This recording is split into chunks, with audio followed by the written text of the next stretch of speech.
Mingon sila mo pangdaot, magison di man na pangdaot, kamatuoran ning atong gitudlo. Normal gyud na nga kung sayop ang ato ang gibarugan, normal gyud na nga mabadlong gyud ta, di man na imong pangdaot. Kanang pangdaot, sultihan di ka? Kibaw ka kanang word nga pangdaot, istorya na nga dili tinuod. Ang pangdaot mo ni giistoryahan ka, gitumuan kag istorya nga di tinuod. Okay. Now, prove me wrong. Wa nay kinabuhi. Kanang larawan nga gihimo sa kamot sa tao, walay kinabuhi. Mo declare ko, barugan ko nang walay kinabuhi. Pangutana, sakto ko di. Kung sakto ko, wa ko nang daot. O yun gyud kay ko ni ana nga kanang pulong pagpangdaot usa ka na ka mga pamulong nga diin nagrepresentar o naghatag og mga informations nga dili tinuod. Dako gyud ang gitawag og pagpangdaot. So karon ang issue din ha karon kung kining atong higala iting murag pastoy siguro ni. Nakabuhat ba siya ang pagpangdaot o wala siya nakabuhat ang pagpangdaot? Kay sumala pa niya, wala ba daw ko siya nadaot? Kinitugan lang ba daw sila og tawag ining tinuod? And at the same time sa iyang presentation ingon pa niya o sige daw tawag ining nandaot ko dili ba ako pamatudan akong barugan nga ang mga ribulto, ang mga larawan wala nay gitawag og kinabuhi. Ang question ana, kinsa pinagtudlo nimo? Kinsa pinagtudlo ninyo mga pastoy nga nagtudlo ang Santa Iglesia Katolika Apostolika Romana nga ang mga ribulto na ay kinabuhi?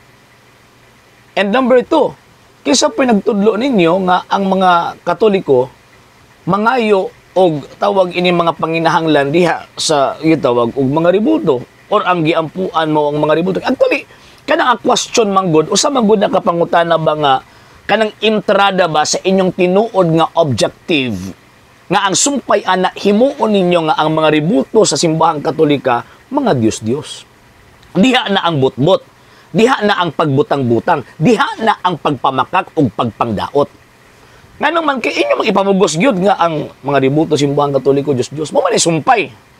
Ang question nimo kung ang mga ribulto ba naabay tawag ining kinabuhi, palaman lang na siya eh. O di ba, hapin na nimo kay para ihatag ninyo ang inyong tinguha, ang inyong objective, nga inyong isulti sa mga tao ang pagpamutbot nga ang mga Katoliko nagtuog mga Diyos-Diyos.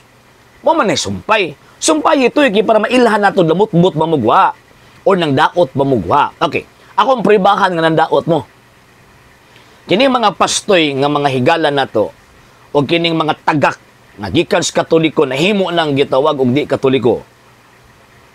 Nang daot niya simbahang Katoliko. Kaya sumala pa ni nga pastoy, ingon pa niya, dili man pagpangdaot, daw kung magtuog tinuod, pero kung maghimog information, maghatag og mga pamulong at di kay tinuod, pagpangdaot na. Okay, unang prueba, anang daot ning mga tawag ining sulpot. Ang simbahang Katolika na ribulto sa mga santos. Giila sa simbahang Katoliko nga kanang mga ribulto nga naasulod sa simbahang Katoliko, or even sa mga balay, for example, kining naa sa akong likod. Ribulto na sa mga santos o ribulto na ni Ginoong Jesucristo o sa mahal nga birhen. Question. Diyos na o dili? Kaya kung maingon mo nga, kanang gitawag og mga ribultuha, mga Diyos na, buot ipasabot, nang daot mo. Kayo walay pagtulunan ang Santa Iglesia Katolika Apostolika Romana nga nagbaton ang mga Katoliko og imahin sa mga Diyos. Og never nakasulat sa balang kasulatan nga ang mga ribulto sa Santa Iglesia Katolika Apostolika Romana gi-consider siya as mga gods. So kung mingon gani ka nga ang ribulto sa mga santos, ang mga ribulto nga naa sa simbahan Katolika Diyos, pagpangdaot na. Number 2, ingon sila, gisimba man ninyong mga ribulto. Gisimba ba gyud sa Katoliko ang tawag ining mga ribulto? Absolutely. Ang atong tubagan na mga higalag mga igsuon, kanang giingon sa Kwe, kanang Athanasian Creed, nag-ingon nga, now this is the Catholic faith, we worship one God. Mo ni pagtuo simbahan Katoliko, nagasimba lamang kami og usa lamang ka Dios. Wa mingon nga nagasimba kami daghang mga Dios. Ang gingon simbahang Katolika, nagasimba lamang kami og usa lamang ka Dios. So ang mga ribulto dili na among Dios. Ang mga santos dili na among Dios. Santos tawag, dili Dios, di ba? Balbitaw San Pedro, Santa Maria, San Jose, ngano man kay dili sila mga Diyos, kung dili mga santo sila tungod sa Diyos. Kaya ang tinubdan sa pagkasantos, ang Diyos man. So, ang pagtulong sa Iglesia Katolika, now, this is the Catholic faith, we worship one God. So, kumingon ka nga ang mga Katoliko, nagsimba sa mga ribulto, isip Diyos, pagpangdaot na. Para mahimo ng mga ribulto nga Diyos-Diyos. Pagpangdaot na.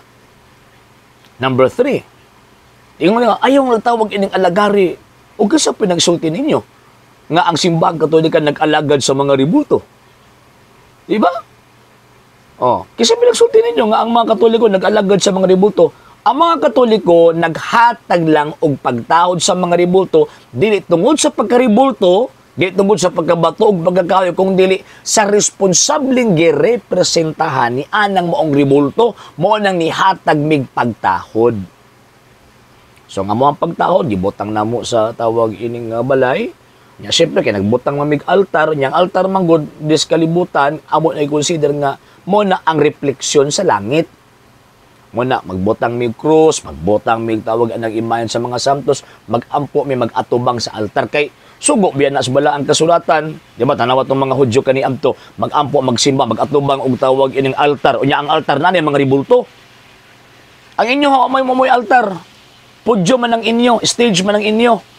So ang gina-expect sa inyo ang tawag anang stage, entertainment, mo dili altar eh. Ang objective pagsimba, same sa nakasulat sa balaang kasulatan. So karon, kumingon mo nga gialagaron na mo ang mga ribulto, isip kambyo sa Dios o isip among Dios, pagpamutbot na, so pagpangdaot na. Pagpangdaot. So dito tinuod gingon mo toy nga wala mo nang daot, ang daot mo. The fact nga inyong ipamugos nga ang mga ribulto simbang Katolika, mga Diyos-Diyos na pagpangdaot na, nga naman, kay di man tinuod. Nga ang mga Katoliko na ay mga Diyos-Diyos, nag-ilag mga Diyos-Diyos o nagsimbang Diyos-Diyos. No sir, no ma'am. Walay pagtulunan ang simbahang Katoliko nga magsimbag daghang mga Diyos, magsimba nga sa ribulto isip Diyos. No sir, no ma'am. So kung inyo nang ipamugos, nga maunit pagtulong simbahang Katoliko, pagpangdaot na. Ug ang pagpangdaot, ang basis ana, ang barahan ana, pagpamakak. Ug ang amahan sa bakak, maunang gitawag og yawa. So si bisan kinsa nga mosulti, nga ang ribulto sa mga santos, Diyos na, iya na sa yawa. Okay?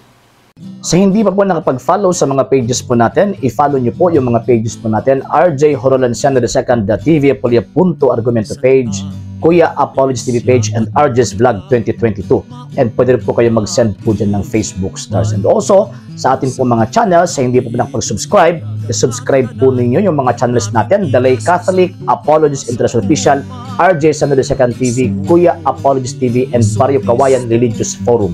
And pwede rin po kayo mag-send po dyan ng super sticker, super chats, and super thanks. And maraming salamat po sa mga kapatid at mga Katoliko na ulis pong tumutulong sa programa po natin. Maraming salamat po. Nang dahil po sa tulong at suporta po ninyo, ang programa pong ito, until now, andito pa rin po sa social media. And until now din po, nangangailangan pa rin po tayo sa tulong at suporta po ninyo dahil wala po kami magagawa rito mga sir, mga ma'am, kung wala po yung tulong at suporta po ninyo. Sa gusto pong tumulong, sa gusto pong sumuporta, pwede po ninyong ipadala ang tulong at suporta po ninyo sa pamamagitan po ng ating mga account numbers dyan po sa ating pong screen. And pwede niyo po kaming i-message sa ating pong page kung via remittance po yung papadala po ninyo. Maraming salamat po in advance.